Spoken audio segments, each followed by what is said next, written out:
बच्चों, आज मैं दसम वर्ग के लिए संस्कृत व्याकरण के साथ पुनः उपस्थित हूँ। आज व्यंजन संधि का अंतिम दिन है, यह अंतिम वर्ग है और इस अंतिम वर्ग का अंतिम टॉपिक है प्रथम वर्णस्य पंचम वर्णे परिवर्तनम, जिसका अर्थ है कि प्रथम वर्ण का पंचम वर्ण में परिवर्तन। तो अब इसका अर्थ हम देखते हैं कि इसका अर्थ क्या है। प्रथम वर्ण का अर्थ आप पहले से जानते हैं कि कवर्ग, चवर्ग, टवर्ग, तवर्ग, पवर्ग,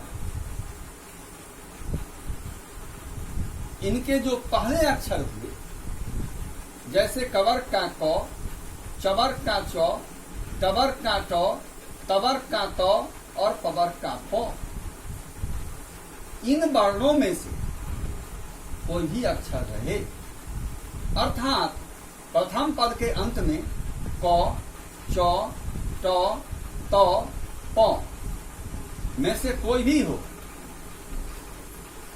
और दूसरे पद के शुरू में यदि कोई भी अनुनासिक वर्ण हो,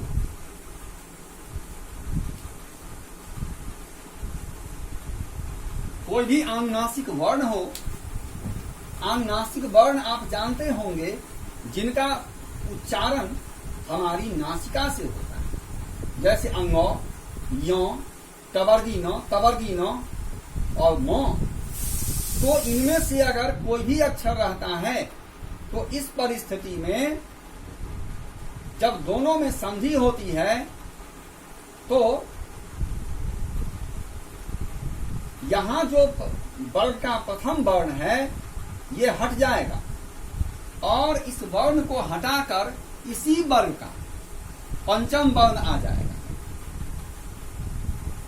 जैसे अगर क है तो क के स्थान पर अंगो आएगा, अगर त है तो त के स्थान पर तवर्गी न आएगा, अगर प है तो प के स्थान पर मो आएगा, ट है तो ट के स्थान पर टवर्गी न आएगा। कहने का यही अर्थ है। अब हम इसका उदाहरण देखते हैं, जैसे वाक जोर मयम।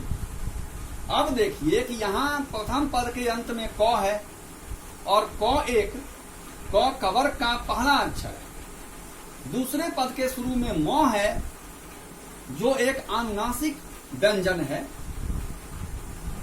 इस परिस्थिति में प्रथम वर्णस्य पंचम वर्णे परिवर्तनम, इसके अनुसार क अपने पंचम वर्ण में अर्थात अंगों में परिवर्तित हो जाएगा।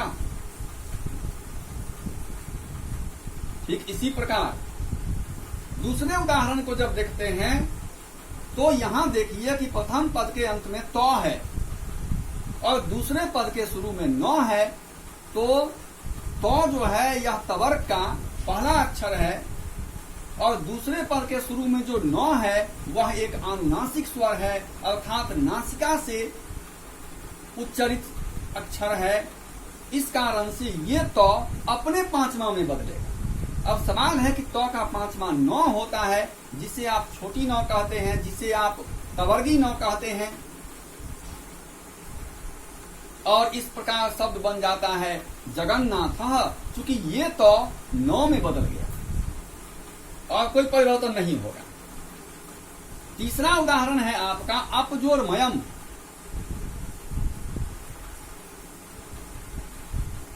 तो अपजोरमयम यहाँ पवर्ग का पहला अक्षर है, दूसरे पद के शुरू में मो एक अनुनासिक व्यंजन है।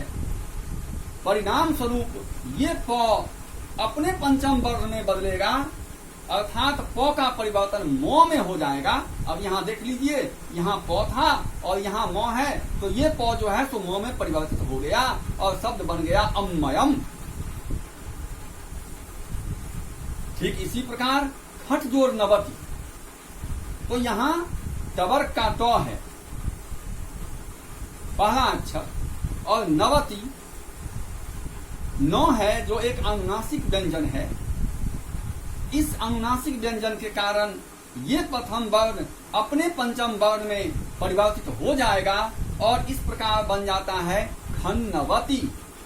वांग्मयम का अर्थ है वाणी से संबंधित, जगन्नाथा का अर्थ है संसार का नाथ, अम्मयम का मतलब है कि जलमय, और खन्नवती का मतलब है 96 तो मतलब ये है कि इस प्रकार हमारा व्यंजन संधि समाप्त हो गया।